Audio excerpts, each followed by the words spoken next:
right, our Dolphins found another way to lose, which is a shame. I still didn't think this team was going anywhere this year, but I thought we should have won this game. We did enough to win. It was a must-win, and we dropped the ball, no pun intended. Tua's going to get a lot of heat, deservedly so. There were some fumbles, botched snaps. One was knocked out of his hand. And obviously, it was a high snap, came in fast, a little bit maybe wobbly, but he had to get it. Bounced in the end zone, safety. We lose by a point. Tua's going to get grinded into the earth. And in some ways, I think he should. You can't have that. It really feeds into the lack of clutch. But the kid played pretty darn good. You could see the whole offense going. I think McDaniel, he deserves some, negative credit. He got good credit in the first half. I thought he called a really good game. Second half, I think he got away from the run a little bit. I got to go check the film. We didn't have many penalties. Second half, we got some. But, he's in charge, and we folded. They put 20 points on in that second half. We really didn't get as much as I'd like to out of that offense. Maybe ran the football a little bit more. The clock would have went down quicker. They might not have even had that time with a couple more runs. The game would have ran out. So you got to give it to him. Defense played admirably without Sealer. Whoever broke the orbital bone of Sealer deserves the LVP. I want to know who that is. It's disastrous. But we played so well stopping the run. Second half, we kind of broke out. But the guy's such a good back. But really, the pass defense was atrocious. Ramsey was beat. Cam Smith is always trailing. Second round pick, not looking good. They allowed Harrison and Murray to have their best day ever. And so you, as a defense, you can get that 2 points there and lose by 1 and talk about Tua, and you should. But that pass defense folded like a cheap launcher. It's a shame, though. Again, Brooks had a good day. Campbell had a great day. Even Peely was showing up, being stout there, filling in without Sealer. Achane. What was it? 10 for 97, 9.7 yards per rush. 6 for 50 in the pass game, 8.3 in a touchdown. Unbelievable day. Mostert ran hard, not as much as you want. 9 for 19, 2.1, 2 TDs. Some people are saying maybe Achane didn't get enough carries, but he looked dinged after one hit. But still, again, why aren't you running Jalen Wright more inside? Why isn't Achane getting more of the outside stuff and a little inside stuff? Jalen Wright was underused. 2 carries for 18 yards, 9 per carry. Hill had a good day. That beautiful pass by Tua, dropping in on third down, clutch play on I think it was the end of the second quarter. Hill 6 for 72, 12. Waddle 4 for 45, 11. But he had the drop. There's a little inconsistency there. This offense, okay, we struggle to put points on. 12 points a game. You talk about Huntley being in there, but we were blitzed. I did a podcast and showed you all the top teams being. Arizona wanted to give us this game. They came out of the gates blitzing so hot, which is not their MO. It was so surprising. They didn't run Connor. I really thought they were just going to give this game away. I mean, in my mind, I predicted we would lose because I didn't think Hill's going to be in all that. But I'm watching them give the game away, and I said, people are going to go crazy now. Arizona's totally wet in the bed, and we're going to win. And they'll be like, But we deserved it. But they flipped the script. We went in a great direction and kind of flipped it in the second half. They weren't going in a good direction, and they flipped it in the second half. They blitzed us 48% of the time, and that's a big part why we got these points. But we blitzed over 50%. And when you go look, Tua's time to throw was 2.09 with 90% clean throws. Unbelievable. Average depth of target, 6.9.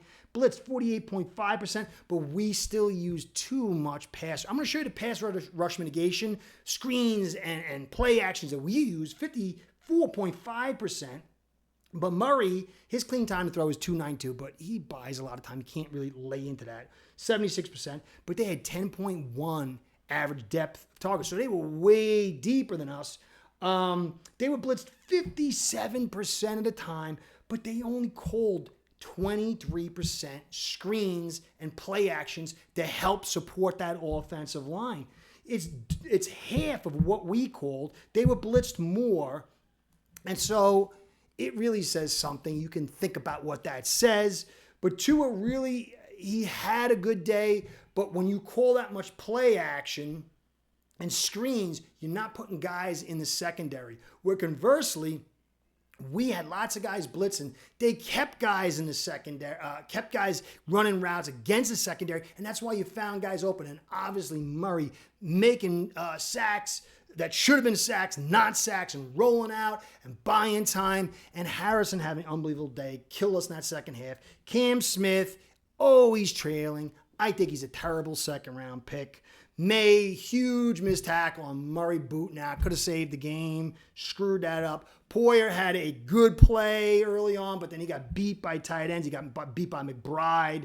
Ramsey was beaten a couple times. He had a good day, missed a few blitzes, made some blitzes, but then he also kind of fell behind, especially on that one touchdown, that drag. He was lagging. I mean, it happens. Still a good player. Long Jr. was terrible. Terrible. Can't cover. Missing tackles. I don't know what's going on there. This special teams actually came through. We had the nice kick return to start the game off. Washington, a nice broken tackle. We had the pin punt. Sanders 53, and then he also field goal and made it short. We had everything here, but we just crumbled in the last moment. Kohu was missed. Holland was injured. That sucks. And you know what? Tim Bowens is a guy I love. Missing his toes from a lawnmower accident. He got his number retired, and we had to give him this ugly, ugly loss. It kind of sucked. But where do we go from here, guys? This team is finito. It's got to be, right? I mean, is there anybody out there who thinks that this is the right group of people? And I'm not saying everybody, but clearly there is strong failings.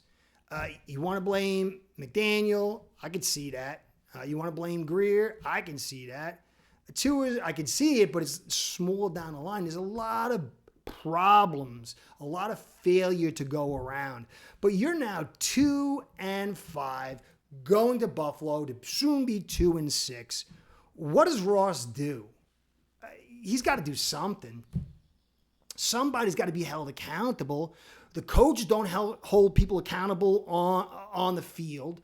The GM doesn't hold players accountable or the coaches accountable. I mean, you keep getting Eichenberg back and back, and I guess some people say he's awesome.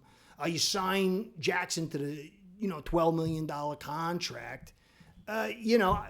Who's holding who accountable? Somebody's got to step up and make people pay. Even Adam Gase. Remember, we fired Dallas Thomas and the other guy, and like by week 5 or 6, the offensive line sucked. I'm not saying fire these offensive lines or whatever, but there was a level of accountability. People got fired, and we made a run to the playoffs. Somebody's got to hold somebody accountable. Will Ross do it? This is a devastating loss. And I think it's going to get worse. Are we just going to go, and come back next year? I don't know. I have a bad feeling now that, you're talking, if by losing this game, we could be in the 6-win range. I don't think that this team is going to win enough to get a top quarterback. Maybe you could trade up and go, but who's going to trade up for a good quarterback? Maybe if you get the right team, it's going to take a ton. And this team is not a quarterback away. Tua, whatever you say about Tua, you could put anybody on this team, and we would win more if you had like Mahomes or Allen or something like that, but you're not winning anything substantial. So what do we do going forward? For me, it's just tear the whole thing down. But do we have the right owner to do it? This was a terrible, terrible loss. We gave up 21 points in the second half, and we only scored 14. You can't have that. We got a lot of holes. Guys are getting older. This whole build is nosediving down. It's a shame.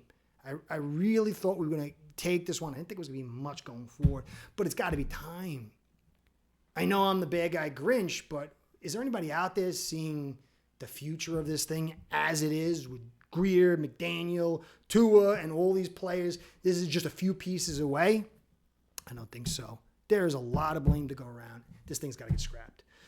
So I'll get back into the coverage going, this week. You got to, I mean, what do you do? Season's effectively over. But stick with your team. There's guys on here. There are guys that are playing really, really hard. I mean, even like I'm not a big fan of Brewer, but he had a beautiful block today. Achin, Wright, John had a really good day too. There's a lot of good players, but it's time to scrap this thing. I mean, it's got to be time to scrap this thing. I don't think you can get rid of Tua because of the contract. But what do you do? McDaniel, he's got the new contract. He's just, I got to keep. This is a disaster, guys. Total disaster. Anyway, here we are again. I'm not going to say I told you so in a lot of ways because I didn't expect this. There's a little bit more than what I expected, but the totality is what I expected, and it sucks. Curtis saying, be well, go Fins. Curtis Happ. Start building your own online sports book today by getting signed up with aceperhead.com service that'll allow you to book action on sports from all around the world.